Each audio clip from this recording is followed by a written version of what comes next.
¿Es posible realmente vivir de tus ideas y no de las ideas de los demás? ¿Es posible tener un emprendimiento y vivir del mismo?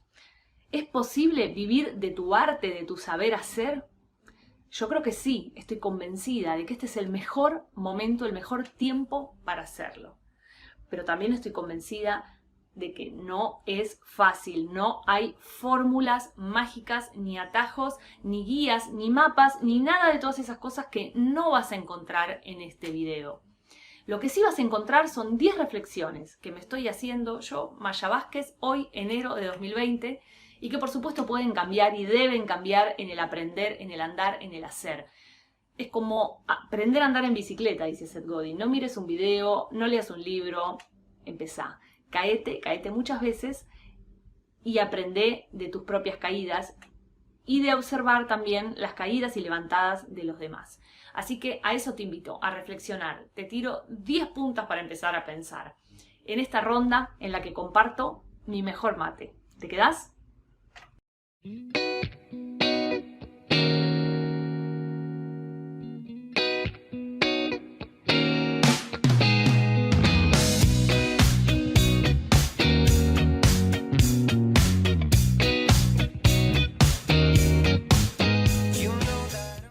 La reflexión número 1 tiene que ver con aprender a andar en bicicleta.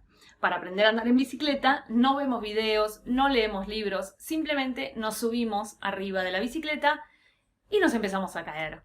1, 2, 3, 1000 veces, hasta encontrar el punto en el que entendemos nuestro ritmo, nuestro equilibrio, el peso, la fuerza, lo que tenemos que hacer, la dinámica para poder andar en bicicleta y no caernos. Pero para eso no hay quien te lo pueda decir, para eso tenés que hacerlo vos, experimentarlo, subirte a la bicicleta y aprender a andar vos. Así que mi reflexión número 1 es simplemente empezá, subite a la bicicleta. La reflexión número 2 tiene que ver con el largo plazo. Tenemos que pensar en el largo plazo, no en el corto plazo. La visión de corto plazo es lo que arruina las cosas, es lo que no nos permite crecer y tener algo sólido, algo verdadero y llegar a esto que dijimos de la posibilidad de vivir de tus ideas. La visión tiene que ser el largo plazo, largo. El camino es largo. Si no empezamos por entender esto, estamos en problemas. El camino es largo y lo más importante es que no hay atajos. No hay atajos. El camino es largo. La reflexión número 3 tiene que ver con la zanahoria, la motivación. ¿Para qué? ¿Para qué estamos haciendo todo esto? ¿Qué es lo que hay en ese final supuesto de camino? ¿Qué es lo que va pasando en el durante? ¿Cuál es la visión que tengo? Como dice mi amiga Elisa Lagrange, la visión de mí misma en este proceso, en este ir a buscar algo. ¿Para qué? ¿Para qué lo estoy haciendo?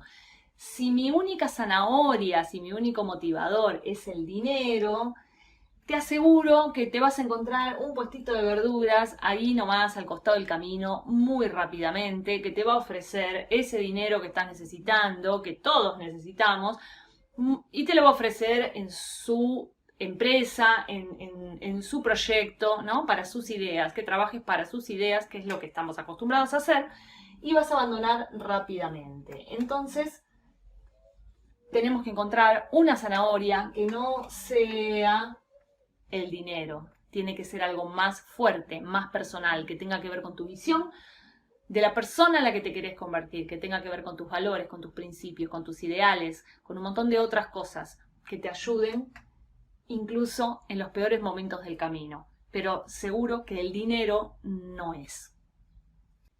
La reflexión número 4 es la vieja y conocida y sabia frase: el viaje es más que la meta. Si solo vas por la zanahoria, también vas a abandonar. También porque vas a pasar muy mal, porque esto es así. No es ni fácil, ni cómodo, ni rápido emprender, intentar vivir de tus ideas. Entonces, lo mejor que puedes hacer y lo que te tiene que pasar naturalmente si estás haciendo esto de manera correcta es disfrutar. El otro día dije una frase que le gustó a Victoria y que fue: estoy remando, pero en mis términos. No hay nada como vivir en mis términos, con la libertad de hacerlo por y para mis ideas, mis ideales, mi visión, y no hacerlo por las ajenas. Entonces, ese remo en dulce de leche, como digo, ese andar dificultoso, es mucho más fácil, incluso más placentero, aún en los momentos duros del camino, cuando es en tus términos, ¿sí? Entonces, la reflexión es: el viaje importa. No solo es la zanahoria, no es la meta. El viaje importa. Como vivamos el viaje, va a hacer que realmente haya una zanahoria después o no. El viaje, prestale atención a cómo lo estás haciendo y cómo lo estás viviendo. Tenés que remar en tus términos y disfrutar de eso simplemente.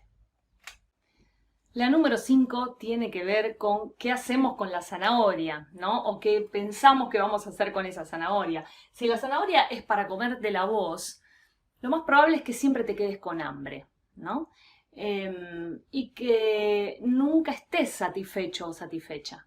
Ahora, si la zanahoria tiene que ver con sembrar, con multiplicar para compartir, para ayudar a alguien, para ayudar a los demás, si esa es tu zanahoria, ahí cada logro, cada pequeño paso que das va a ser una satisfacción que va a multiplicar tu propia fuerza, tu propia energía para seguir adelante, que es la que se necesita.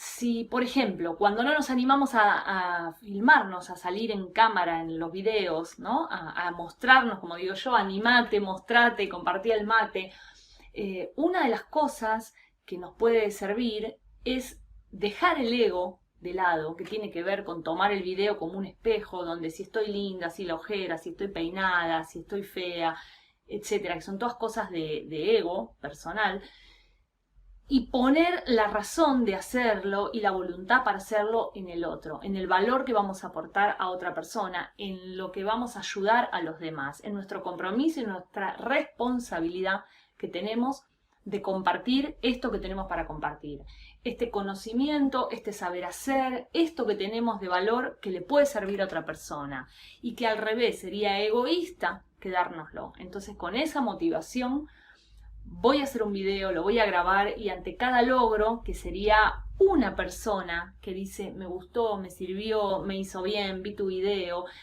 esa es la energía para hacer el siguiente. Tiene que ver con el compartir. Cuando eso es lo que nos motiva, todo es mucho más fácil y tiene un sentido, que es hacer el bien. ¿Qué otro si no? ¿Para qué estamos en este mundo? La número 6 tiene que ver con qué hacemos con nuestro tiempo. Estamos sumergidas adentro del teléfono, adentro de esta era de las redes sociales, de pasarnos horas y horas haciendo nada. Zapping se le decía cuando era la tele y el control remoto, ahora se le dice scrolling, pero la verdad es nada, son distracciones. Es ver lo que hace el vecino, cómo le fue a fulano, cuántos likes tuvo mi posteo, si perdí un follower, si gané, revisar 80 veces en una hora, vas pasando por todas las redes, viendo todo lo que hiciste, cuántos likes, si subió, si bajó, y estás en eso, o viendo nada, o viendo lo que hacen las demás personas, etcétera, etcétera, etcétera. Distracciones. Tenemos que hacer nuestro trabajo. Ponete a hacer tu trabajo. Y tu trabajo es crear, inventar, pensar, crear, hacer con las manos, con la cabeza, con la computadora, con lo que tengas que hacer. Crear eso bueno que vas a hacer o estás haciendo para alguien, para los demás, no para todos los demás, ya vamos a ver eso, pero seguir creando y mejorando eso que creaste. Crear, mejorar eso que es para alguien, para otra persona. Tu trabajo, vos sabés cuál es. Ese es el que tenés que hacer. Así tenés que usar tu tiempo, no con las distracciones. Tenés que hacer tu trabajo y tenés que hacerlo consistentemente, persistentemente, durante mucho tiempo, ¿no? Para que tenga realmente una construcción, para que suceda, para que sea algo sólido en el tiempo, tiene que repetirse y hacerse muchas veces.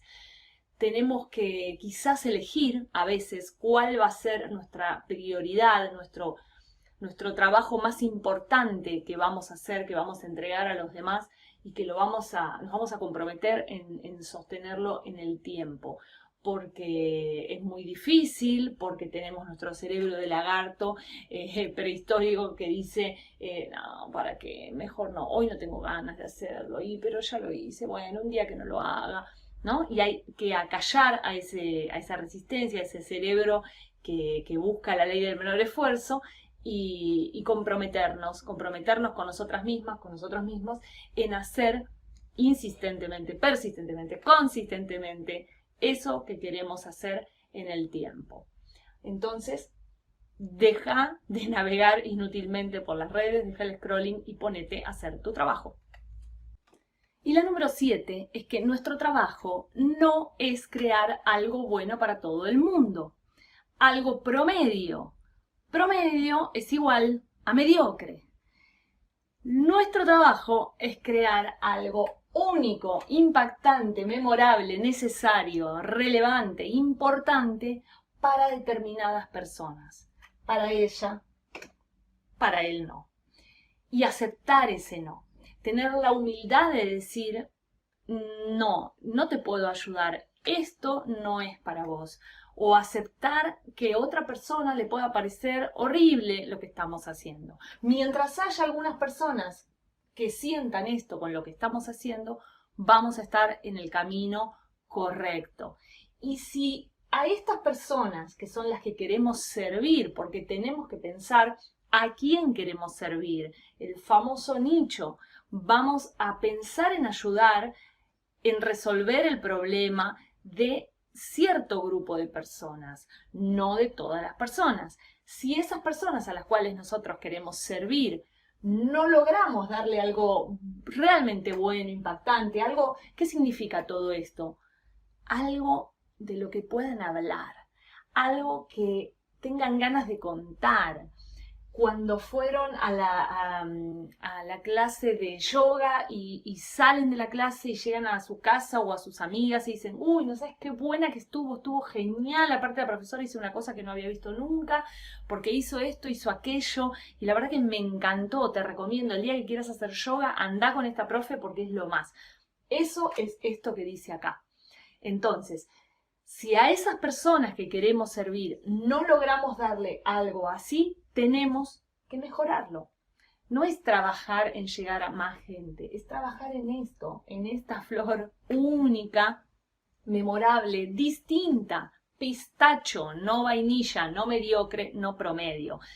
Sigamos trabajando en lo que nosotros estamos haciendo, en hacer algo mejor, algo de lo que valga la pena hablar, algo que valga la pena recomendar. Empezar por esas pocas personas. Y si no lo logramos, tenemos que hacer otra cosa. La verdad, tenemos que hacer otra cosa. Pero si empezamos por ahí, si en vez de pensar en no estoy llegando, cuánta gente, necesito más gente y más, y seguidores y publicidades y si realmente vos crees que hiciste algo que le puede servir a estas personas que están buscando o que les encantaría encontrarse con esto, anda y búscalas. Dáselo gratis. Si quieres empezar a dar clases de canto y no sabes, bueno, agárrate un par de alumnas gratis, empezá a hacerlo. Fíjate si realmente impacta la forma en que vos tenés de enseñar, de transmitirlo. También, por supuesto, create un canal de YouTube, empezá a hacer videos, ni hablar. Pero digo, en el dar concretamente lo que vos tenés para dar, empezá a darlo. No esperes a que venga uno a decirte contrato, te pago para hacer esto. Primero empezá, dalo, si tenés algo, un mate, regaláselo a determinadas personas que lo prueben, que lo usen, que te digan qué les parece, si realmente es algo distinto y que vale la pena y lo recomendarían a otras personas. Si eso empieza a pasar, bueno, ahí la rueda puede empezar a girar. Y ya va a venir la persona que desee fervientemente pagarte la clase. Pero hay que empezar haciendo y teniendo ese engagement, esa interacción de la cosa que haces, servicio, producto, experiencia, porque todo en realidad no es un producto, sino que todo es un servicio, es una experiencia que damos, que tiene que ser única, impactante, memorable, necesaria, etcétera, etcétera. Hay que empezar a vincularla con ese sujeto de recepción y ver qué pasa. Si no empezamos, nunca lo vamos a saber. La número 8 tiene que ver con una pregunta que nos hacemos todas y todos y es, pero ¿cómo obtengo la atención de esas personas a las cuales quiero servir? Y entonces, ¿cómo me conocen? ¿Cómo me encuentran? ¿Cómo me doy a conocer? ¿Cómo llego a la gente? Bueno, si somos lo suficientemente específicas en lo que estamos haciendo, resolviendo ese problema, esa necesidad, siendo tan pistacho, tan únicos, esas personas nos van a encontrar. Por supuesto que se puede empezar por alguien muy cercano, que ya te conoce, una amiga, un amigo, un familiar, ¿no? Es quien vos empezás, como decía, a mostrarle esto y ver qué pasa, pero hay que ver si esa persona está dentro de esta tribu que intentamos armar y conectar. Pero si realmente hay personas que están buscando, todos estamos buscando en internet y estamos buscando cosas, ¿no? Y si somos muy específicos, nos van a encontrar. Y vamos a obtener lo primero que necesitamos, uno de los dos bienes más preciados del mundo actual, que es la atención de una persona, de dos personas. Esas personas que miran, a ver qué hay acá, esto qué es, a ver qué es, me interesa. Se asoman en la ronda grande de mate, como digo en mi video, modelo 2 rondas, y se asoman, quizás no se sientan, bueno, sí, me siento, a ver el mate que está dando, yo estoy acá compartiendo mi mejor mate en la ronda grande, invito a esas personas a sentarse, la persona un poco desconfiada en principio, se asoma, ve, se queda, lo toma. Yo estoy haciendo marketing, vos estás haciendo marketing, y marketing es hacer promesas y cumplirlas. Ese es el nuevo marketing, ese es el verdadero marketing, es el marketing de la confianza. Cuando esa persona viene, se sienta acá y yo le digo, esto va de esto, se trata de esto, y lo cumplo, y tengo un compromiso con mi propio discurso, con mi propia promesa, con mi venta, con lo que estoy ofreciendo, con lo que estoy mostrando, gano esa confianza. La confianza es, no digo que es más, es igual de importante, pero es de lo que no se habla. Se habla mucho de obtener atención, pero no se habla de lo segundo y tan o más importante que es la confianza, construir vínculos de confianza con el cliente, con el alumno, con la alumna, con la otra persona, con la persona a la cual queremos servir. Tenemos que ser la persona en la cual ellos confían.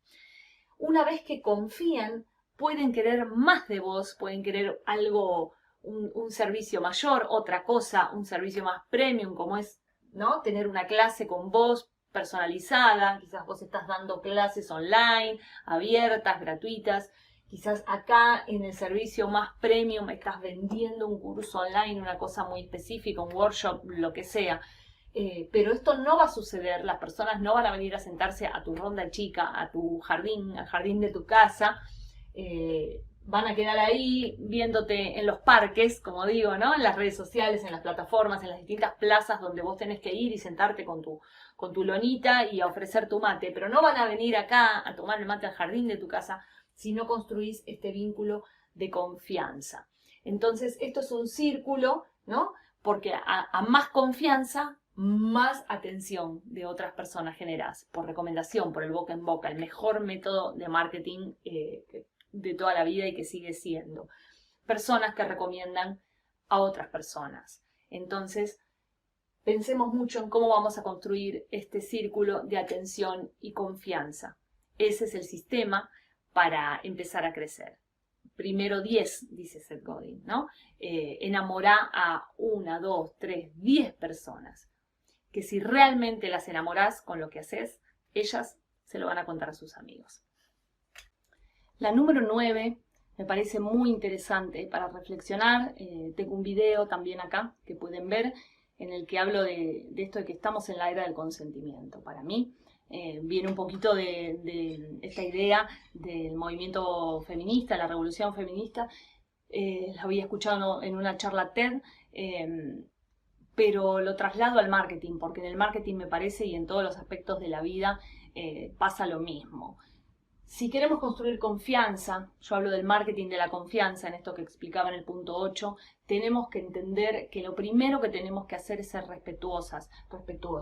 Tenemos que entender que el nuevo paradigma es el paradigma del consentimiento. Seth Godin ya hace mucho tiempo que viene hablando en sus libros del marketing del permiso. Él inventó el sistema de suscripción por mail, ¿no? Mediante el permiso. Yo quiero recibir este mail, me suscribo, decido cuando quiero, cuando no quiero, ¿no? Entonces, básicamente es no spamear, no mandarle a la persona lo que no nos pidió que le mandemos, no porque tenemos su mail, porque nos hizo una compra y entonces nos dejó el teléfono, el mail, tenemos derecho a después de eso enviarle publicidad que no quiera. Intentar por todos los medios, cuando hacemos campañas de publicidad, llegar a las personas que realmente se van a sentir contentas viendo ese anuncio. Sé que es muy difícil porque tiene que ver con una segmentación. Quizás si no estamos seguros, si tenemos ese tiro, ese presupuesto para gastar, preferible hacerlo en personas que ya nos siguen en la parte más angosta del funnel, como se dice, en la gente que ya está enganchada con nosotros, y no estar spameando y tirando o molestando con anuncios a un montón de gente que no le interesa. Tiene que ver con ganar la confianza para ganar más atención. Entonces, mi filosofía es no enviar ni hacer nada sin permiso, sin el consentimiento explícito de la otra persona. Hay mucho para hablar de esto, pero bueno, en el punto 9 quería dejarlo claro. El marketing de la confianza es también el marketing del permiso, es el marketing del consentimiento. Y la última, la número 10, tiene que ver con esto que venimos hablando, que es la visión de corto plazo y la visión de largo plazo. Seth Godin habla de diferenciar cuando estamos haciendo brand marketing, marketing de marca, de cuando estamos haciendo direct marketing, ¿no? Que es el marketing medible. El que se puede medir es el que se pone, por ejemplo, el anuncio para ver cuántas ventas obtengo con el mismo, cuántos suscriptores, entonces mido, hago una campaña, un lanzamiento, un producto y digo, bueno, puse este anuncio acá y me dio tantas ventas, tantos clientes. Eso es marketing directo. Pero cuando se confunde mucho, porque cuando estamos haciendo, poniendo anuncios o incluso acciones orgánicas, ¿no? En que hacemos en el día a día, en todas las redes sociales, cometemos el error de tomarlo como el marketing directo y contar cuántos followers nos dio, cuántos likes, cuántos followers nos dejaron a través de esta acción, este posteo que hicimos. O sea, estamos midiendo cuántos suscriptores ganamos en YouTube, etc. Estamos tomando métricas, nos enseñan a tomar métricas que en realidad tienen que ver con la construcción del valor de marca. En el antiguo mundo, en la antigua forma de hacer marketing, cuando era solamente la televisión o poner el anuncio en la revista y nada más, se ve más claro ahí, porque ¿cómo es el impacto? ¿Cómo podemos saber cuántos clientes se consiguen por un anuncio en una revista de página completa puesto durante años en la misma revista? ¿Cómo sabes cuántas ventas te dio ese anuncio? Es marketing de marca. Estás construyendo en el largo plazo un valor. Eso no se puede medir. Entonces, no es que está mal uno u otro, pero tenemos que saber qué tipo de marketing estamos haciendo. Si estamos haciendo marketing directo, que es el que se puede medir por resultados concretos, objetivos concretos, ¿no? De venta, pero las métricas de las redes sociales no son. Porque, por ejemplo, vos podés tener un anuncio y decir, ah, no, pero me dio tantos CTR, fueron tantos, tuve tanto tráfico en mi página, y entonces este es el resultado de esta campaña. ¿Y vos qué sabés si una persona que vio el anuncio no hizo la acción que vos querías, no dio el clic, no dio el like, pero recordó, le impactó, la llevó después a mandarte un WhatsApp y preguntarte algo? O sea, no se puede medir el impacto que tiene el marketing de marca. Y es en lo que tenemos que trabajar pacientemente como hormiguitas en el largo plazo, y es lo que no tenemos que abandonar, no frustrarnos tanto con esto, y enfocarnos más en esto, en construir, en el branding, en el personal branding, porque para mí esto es muy importante. Estamos en el tiempo de la humanización de las marcas, de la personalización, entonces cuanto más podamos trabajarlo desde nuestra marca personal, mejor. Pero aplica lo que estoy diciendo para las marcas comerciales. Construir branding, valor de marca en el largo plazo. Porque en conclusión, ¿no?, cuando se habla de juegos finitos y juegos infinitos, ganar es seguir jugando, mantenerse en el juego, no abandonar, o como se sabe acá en la cultura ricotera, el que abandona no tiene premio.